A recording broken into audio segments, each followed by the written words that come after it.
ఓం శ్రీ సద్గురు చరణారవిందాభ్యాం నమః. ఓం శ్రీ గణేశ శారదా సద్గురు మంగళమూర్తిభ్యో నమః. ఓం నమో భగవతే వేదవ్యాసాయ నమః. ఓం నమః ప్రణవార్థాయ శుద్ధ జ్ఞానైకమూర్తయే నిర్మలాయ ప్రశాంతాయ దక్షిణామూర్తయే నమః.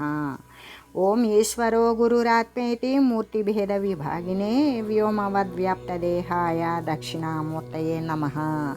శ్రీ గురుగీత ప్రథమోధ్యాయము. ఏ విధంగా అంటే ఇలాగా చదువులు ఎన్ని చదివినప్పటికీ, భౌతికమైనటువంటి శాస్త్రాలు ఎన్ని అనుసరించినప్పటికీ లోకవాసన, దేహవాసన, శాస్త్రవాసన అనేటువంటి వాసనాత్రయాలు విడవకుండా ఉన్నప్పుడు వారికి ఆ చదువులు పూర్తిగావు, వారికి ఆ సందేహాలు కూడా తీరవు. అంటే చివరకు ఈ శాస్త్రవాసన అనేటువంటిది బలవత్తరమై వదలడానికి కూడా సాధ్యం కాకుండా దుఃఖాన్ని కలిగిస్తూ ఉంటుంది. దాని ద్వారా వానికి శాంతి లేకుండా ఉంటుంది. అందువలన ఈ మీమాంసకాది శాస్త్రజ్ఞులు, లౌకికులు వ్యవహార తత్వాన్నే తెలుసుకున్న వారవుతారు. కానీ నిస్సంశయంగా, సంశయరహితంగా గురు పరబ్రహ్మతత్వాన్ని గురించి ఎప్పటికీ తెలుసుకొనలేరు. అదే ఎలాగంటే ఇదంతా కూడా బుద్ధికి అతీతమైన స్థితిలో ఉన్న వేదాంత శాస్త్రజ్ఞులు మాత్రమే ఈ తత్వాన్ని తెలిసి శాశ్వతమైనటువంటి సుఖాన్ని పొందుతూ ఉంటారు. కానీ ఇతరుల వల్ల సాధ్యము కానే కాదు అని తెలియజేస్తూ, మహాహంకార గర్వేణ తపో విద్యా బలేన చ భ్రమంతి చాస్మిన్ సంసారే ఘటీ యంత్రం యదా పునః. జనన మరణ రూప సంసార కూపంలో పడి తిరిగి మళ్ళీ వచ్చి మరి అదే విధాన్ని అంటే ఈ జననం మరణం అంటే పుట్టడము, కొన్నాళ్ళు ఉండడము, మరి కొన్నాళ్ళకు శరీరము విడిచిపెట్టిపోవడం. పోయినోళ్ళు పోయినట్లుంటారా, మళ్ళీ శరీరం తీసుకొని వస్తారు. ఏ శరీరం అంటే మానవ దేహం మాత్రమే కాదు, ఏ ఉపాధినైనా సరే తిరిగి పొందవచ్చు. కానీ ఉపాధి లేకుండా చేసుకునేటువంటి స్థితి అయితే లేదు. అంటే పుట్టడం, చావడం అనే స్థితి ఏదైతే ఉన్నదో దాన్నే సంసారము. ఆ సంసారము అనేటువంటిది ఒక కూపం. అంటే బావిలో పడిన వారు ఎవ్వరి సాయము లేకుండా బయటకు రాలేనట్లుగానే, అట్లాగే ఈ యొక్క సంసారము అనే దాంట్లో పడినటువంటి జీవుడు శరీరాల యొక్క రాకపోకలను కలిగి చరిస్తూ ఉంటాడే కానీ శరీరం, దేహం అనేటువంటి స్థితిని శాశ్వతంగా నివారించుకునేటువంటి సత్తావానికి ఉండదు. ఈ విధంగా వచ్చేటువంటి స్థితిని చావడం, పుట్టడం, చావడం అనేటువంటి విధానాన్ని గురించి ఇక్కడ స్పష్టంగా తెలియజేస్తూ ఉన్నారు. ఏ విధంగా ఎవరైతే నేనే గొప్పవాడను, నేనే శ్రేష్ఠుడను, నేనే ధనికుడను, నేనే శాసకుడను, నేను శాసిస్తేనే ఇతర విషయాలందరూ కూడా నా చేత శాసింపబడతారు, నేను చెప్పినదే అనుసరిస్తారు, ఇటువంటి గొప్పదైనటువంటి మహా అహంకారాల చేత అంతా నాకే కావాలి, ఇదంతా నాదే అనేటువంటి మమకారం చేత కూడా గర్వితులై ఉంటారు.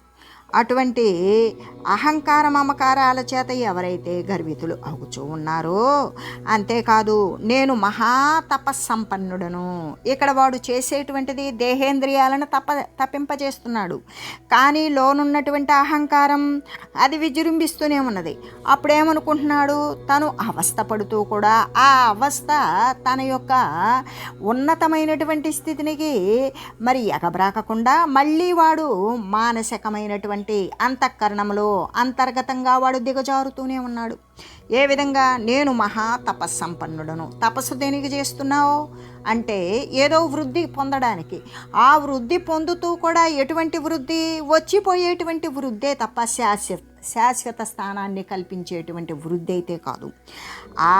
ఆ విధంగా అహంకార మమకారాల చేత గర్వితులగుతూ నేను మహా తపస్సంపన్నుడను, నా యొక్క తపస్సు చేత నీఖిలము కూడా దగ్ధం చేసి వేస్తాను నేను అని ఒకడు అనుకుంటే, మరికొందరేమనుకుంటారు, నేను మహాపండితుడు, నాతో సరి ఎవ్వరూ లేరు, నేను ఏ విధంగా అయినా సరే శాస్త్రం యొక్క పోటీలలో మరి వేదాలను గురించి చర్చించేటువంటి విషయాలలో నాకు నేనే పండితుడను అని అనుకుంటూ గర్విస్తూ ఉంటాడు. ఈ విధంగా మనకి అష్టమదాలని చెప్పుకుంటాం కదా, అందులో తపో మతం కూడా ఒకటి. అంటే విద్యామదం, తపోమదం, రూపమదం, మరి ధనమదం, ఇటువంటి 8 రకాలైనటువంటి మదాలలో ఈ మదం ఒకటి, విద్యామదం ఒకటి, శారీరకమైనటువంటి రూపమదం. అంటే నా రూపం, నా శరీరం బలవర్ధకమైనది, నేను ఎంతమందినైనా సరే ఇలా నిర్దేశించగలను అనేటువంటి ఈ మదాలతో ఉన్నటువంటి వారు దురహంకారంతోనే ఉంటారు. ఆ అహంకారం కూడా ఏ విధమైనటువంటి సాత్వికమైనటువంటి అహంకారం కాదు, విజృంభించినటువంటి దుష్టమైనటువంటి చెడునే అంకురింపజేసి చెడునే వృద్ధి పొందింపజేసేటువంటి అహంకారం. దానితో వారు ఇక రజోగుణము, తమో గుణాలు మాత్రమే కలిగినటువంటి అజ్ఞానజనుడు.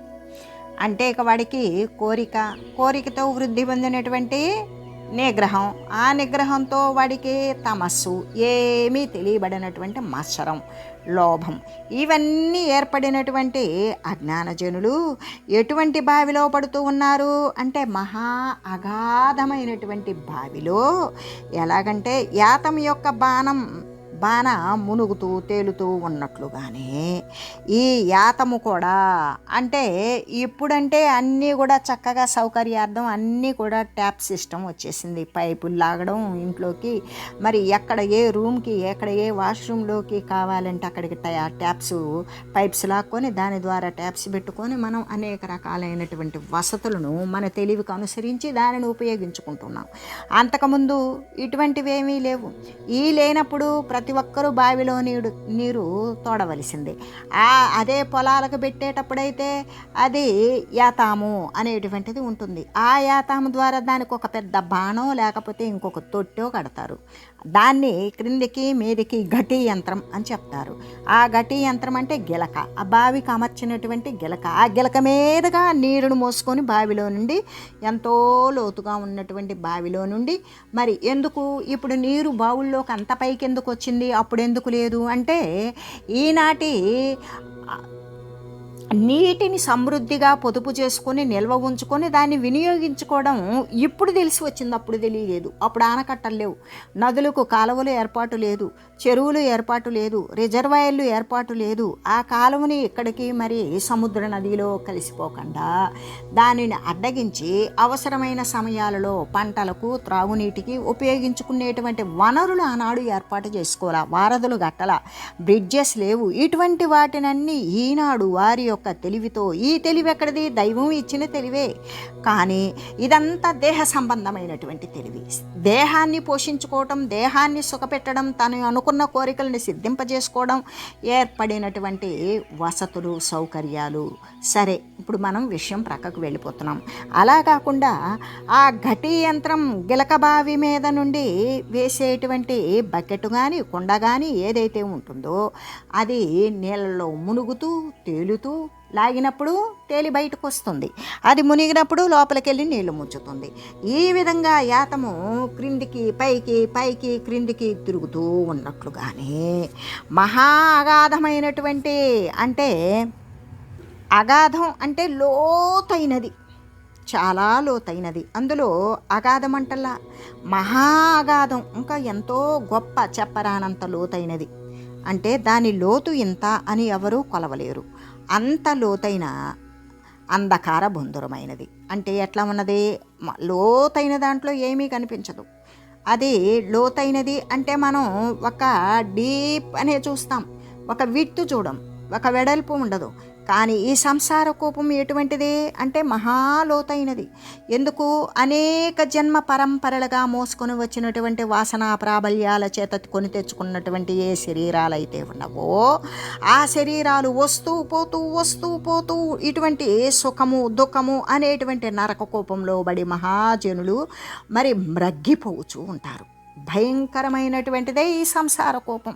అంటే శరీరాలు కొని రాబడతాయి ఎక్కడ నుండి, వీని యొక్క సంస్కారం ద్వారానే.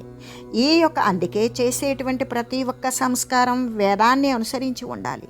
తర్వాత వేదాంతమైనటువంటి స్థితిలో వీడు అనుగమించాలి అని చెప్పడం దేనికోసం అంటే మళ్ళీ ఇటువంటి అగాధభరితమైనటువంటి సంసారాల్లో పరిభ్రమించకుండా ఉంటాడు కాబట్టి అని చెబుతూ, అంతేకాదు ఈ అంధకార బంధురమైనటువంటి మహాలోతైనటువంటి భయంకర సంసార కోపంలో మునిగి తేలుతూ ఉంటారు.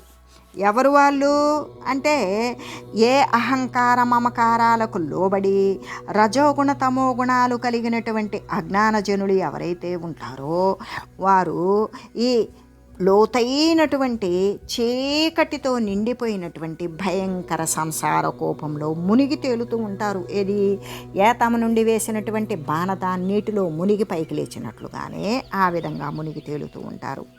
అంటే సుఖం వస్తే సుఖం, దుఃఖం వస్తే దుఃఖం. అంటే అది కేవలం నరశరీరానికే కాదు, జీవజాలాది మొత్తానికి అంతే ఉంటుంది. ప్రతి జంతుజాలానికి కూడా అంటే ప్రతి స్థావర జంగమాది రూపాలకి ప్రతిదీ రూపం ధరించింది. అంటే అందుకే ఆహార నిద్ర భయమైదునాని సామాన్యమేతి పుష్పున్నారాణం జ్ఞానం నారాణం అధికం విశేషం జ్ఞానేన హీన తత్పుష్పి సమాన. ఆహారం సేవించడం కానీ, భయపడటం కానీ, సంతానోత్పత్తి కానీ, సుఖం కానీ, భయం కానీ, బాధ కానీ, రుచి కానీ, అరుచి కానీ సర్వేక సమస్తం ఇతర జీవులకి మనిషికి సమానమే. దానికి సంసారోత్పత్తి ఉంటుంది, దానికి కూడా మిథునం సంగమించేటువంటి గుణం ఉంటుంది, వాటికి ఉంటాయి. అవి కూడా వాటి జాతుల్లో మరి సంతానాన్ని ఉత్పన్నం చేస్తాయి, మనుషులు మాత్రమే కాదు. కానీ వాటికి వీడికి మనిషికి తేడా ఏమిటి అంటే తనను తాను తరింపచేసుకోగలిగినటువంటి జ్ఞానం మాత్రమే మిన్నగా ఉంటుంది. నర శరీరంలో, మానవ శరీరంలో మిగతా జాతికి ఉండదు.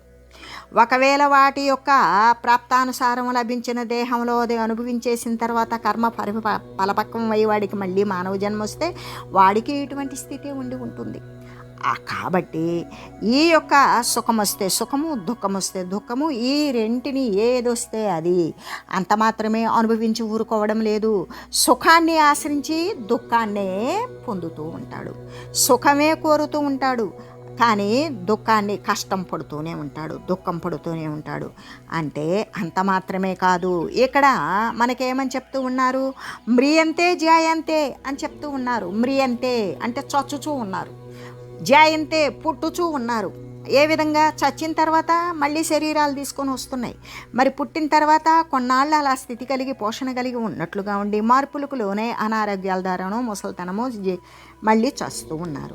ఈ విధంగా మ్రియంతే జాయంతే అంటే చస్తూ ఉన్నారు, తిరిగి పుడుతూ ఉన్నారు. దీనిని కనుక మనం విచారించి చూసినట్లయితే ఏమని మనకి ఒక ప్రయోజనరహితమైనటువంటి శరీరాలు రావడం పోవడమే అని, అంతేకాని స్థిరమైనటువంటి జన్మ సంసిద్ధి మనకి గొప్పదైనటువంటి దేహం వచ్చింది. ఆ దేహమునందు మరి జన్మ సంసిద్ధి తెరువు ఏంటి, ఈ జన్మ మానవ జన్మ వచ్చింది, ఈ మానవ జన్మ వచ్చినటువంటి సాఫల్యం చేసుకోవాలి అన్నప్పుడు ఈ జీవి యొక్క సంసిద్ధి తెరువు అంటే ఇది ఏ విధంగా సిద్ధి పొందుతుంది, దాని యొక్క మార్గం ఏమిటి అనేటువంటి విషయాన్ని తప్పనిసరిగా ప్రతి ఒక్కరూ కూడా దానిని అనుసరించాలి. అందుకే ఏమని చెప్తూ ఉంటారు, స్థిరమైన జన్మ సంసిద్ధి బొందగవశమే పరముగానక ఏరికిం దరుచైన ఇలమాయ దగిలి ఏమరు జనన మరణాబ్దిలో మునిగి మగ్నం బగుటగాక. అంటే అబద్ధమైనటువంటి శరీరాలు ఏవైతే ఉంటాయో వాటిని సత్యము అని భావించినందువల్లే వస్తుంది మళ్ళీ మళ్ళీ కూడా శరీరాలు. ఈ శరీరాన్ని ఎవడైతే సత్యమని భావించాడో మరీ మళ్ళీ కూడా ఉత్తాన పతనాలు, పుట్టడం చావడం అనేటువంటి అనేక శరీరాల యొక్క రాకపోకలతో అంటే వస్తూ పోతూ ఉండేటువంటి ఈ దేహాలను ఆశ్రయించే ఉంటూ ఉంటాం. కానీ శాశ్వతమైనటువంటి స్థితి, సదా స్థిరపడేటువంటి మరి పరమపదస్థితి ఏదైతే ఉంటుందో అది అంటే జన్మించకుండా ఉండే మార్గం అనేటువంటిది పారమార్థిక చింత లేకుండా ఎప్పటికీ రాదు. అంటే పారమార్థిక చింత పుట్టాలి అంటే గురువుని ఆశ్రయించాలి. గురువుని ఆశ్రయిస్తే పారమార్థిక చింత పుడుతుంది. దాని యొక్క విచారణతో అనుసరించడంతో పరతత్వము అనేటువంటిది తెలుస్తుంది. అదే పరతత్వము అనేటువంటిది పారమార్థ చింత లేకుండా పరతత్వం తెలియడం అనేటువంటిది సాధ్యం కాదు. అదే పారమార్థిక చింత గురువు వద్ద చేరకుండా అది రాదు. ఆ పారమార్థిక చింత గురువు యొక్క ఆశ్రయం లేకుండా రాకపోయినప్పుడు శరీరాల యొక్క రాకపోకలు శాశ్వతంగా నివారించలేము అని చెబుతూ, ఇది నివారించాలి అని తలిచినప్పుడు ఈ శరీరం యొక్క అబద్ధపు స్థితిగతులు వాడికి రూఢిగా తెలిసి ఉండాలి. అందుకే అలా తెలిసి ఉన్నప్పుడు మాత్రమే వాడు ఆ పరతత్వాన్ని పొందేటువంటి స్థితి కోసం ఆ పరతత్వాన్ని అనుగమించినటువంటి శ్రీ సద్గురుమూర్తిని వాడు అనుసరిస్తూ ఉంటాడు అని చెబుతూ, అయితే ఇట్లా మ్రియంతే జాయంతే, చూస్తున్నాం పుడుతున్నాం, మళ్ళీ చూస్తున్నారు పుడుతున్నారు. అయితే ఇక్కడ మనకి సిద్ధించినటువంటి ప్రయోజన సహితమైనటువంటి అర్థం ఏమిటి అంటే, శ్రీ గురు పరబ్రహ్మతత్వాన్ని ఎరుగనటువంటి వారు, అంటే గురుతత్వాన్ని తెలియని వారు, గురువును ఆశ్రయించినటువంటి వారు ఈ జననము మరణము రూపంలో ఉన్నటువంటి, అంటే వచ్చిపోయేటువంటి స్థితి కలిగే ఈ సంసారంలోనే ద్రెమరిల్లుచూ ఉంటారు. ఇంకా వాడు ఎప్పటికీ కూడా దీని నుండి బయటపడ్డావు. వాడు వచ్చాడా, కొంతకాలం ఊరుకొని మళ్ళీ పోతాడు, పోయినోడు పోతాడా, మళ్ళీ వస్తాడు. అంటే ఈ దేహంతోనే వస్తాడా, ఈ కుటుంబానికే వస్తాడా, ఈ ప్రదేశానికే వస్తాడంటే కాదు.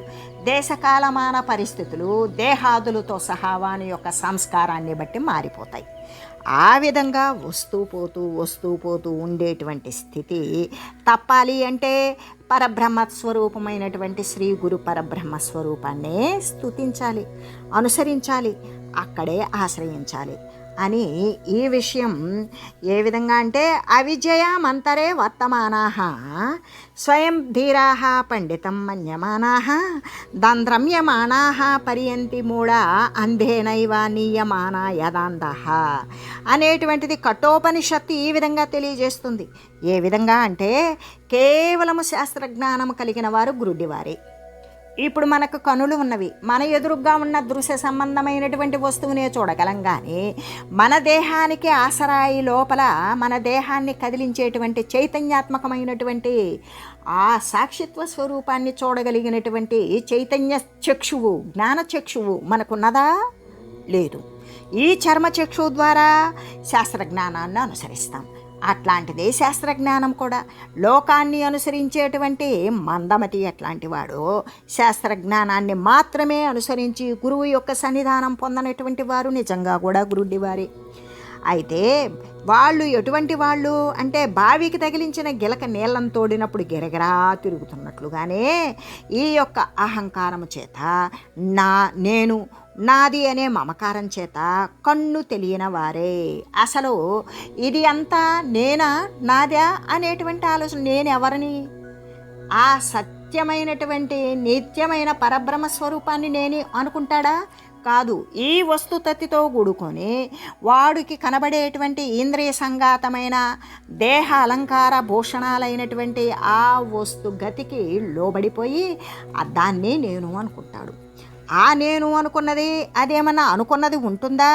అది ఉండదు. కొన్నాళ్లకు అనేక మార్పులకు లోనే అనేక బాధలతో మరి ఆ శరీరం పతనమైపోతుంది. ఆ విధంగా అహంకారాదుల చేత కన్ను మిన్ను తెలియనటువంటి వారే కర్మానుభవం అనేటువంటిది కలుగుతుంది.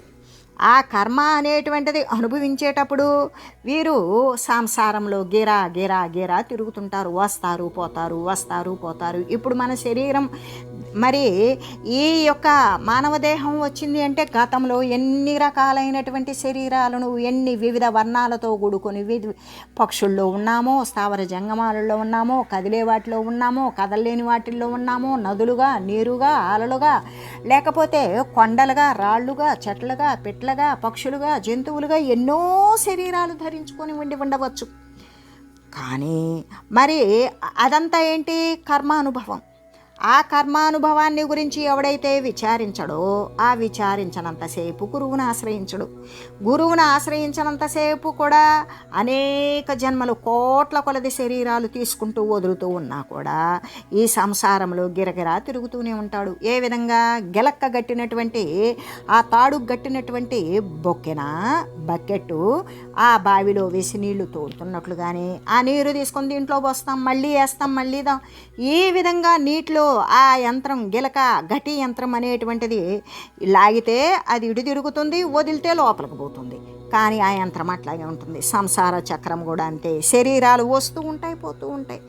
ఈ విధంగా అంటే గురుతత్వం తెలిసినటువంటి వారైతే మరి మనం ఇప్పుడు దాకా చెప్పుకున్నటువంటి గురుతత్వం తెలియనటువంటి వారు పడేటువంటి సంసార ఈ యొక్క దుర్గంధ భూయిష్టమైన వాసనలతో కూడుకొని ఈ సంసార భ్రమణ చక్రంలో వారు పరిభ్రమణం అనేటువంటిది ఎప్పటికీ చెయ్యరు. ఎందుకు? గురుతత్వం తెలిసి ఉన్నారు కాబట్టి. గురుతత్వం తెలియనటువంటి వారు ఈ స్థితిని పొందవలసింది. దేహాదుల యొక్క ఆగమన తిరోగమన స్థితిని వాళ్ళు పొందుతూనే ఉంటారు. అయితే మనం ఇప్పుడు దాకా మనం నిరూపించుకున్నటువంటి దుర్గతిని పొందని వారే ఎవరు? శ్రీ గురు పరబ్రహ్మతత్వాన్ని తెలిసినటువంటి వారు. ఏ విధంగా అంటే మనం ఇప్పుడు దాకా చెప్పుకున్నటువంటి సంసార కోపంలో పడి ఉన్నటువంటి అజ్ఞాన జనులు, అహంకార మమకార వ్యాధులతో పీడింపబడేవారు పడేటువంటి దుర్గతిని ఈ గురుతత్వాన్ని తెలిసినటువంటి పరమభక్తులు ఎప్పటికీ పడరు. వారు ఎక్కడుంటారు అంటే చిదాకాశమున విహరిస్తూ శాశ్వతమైనటువంటి ఆనందాన్ని పొందుతూ ఉంటారు. చిదాకాశము అంటే ఆ పరమాత్మే, ఆ పరబ్రహ్మ స్వరూపమే.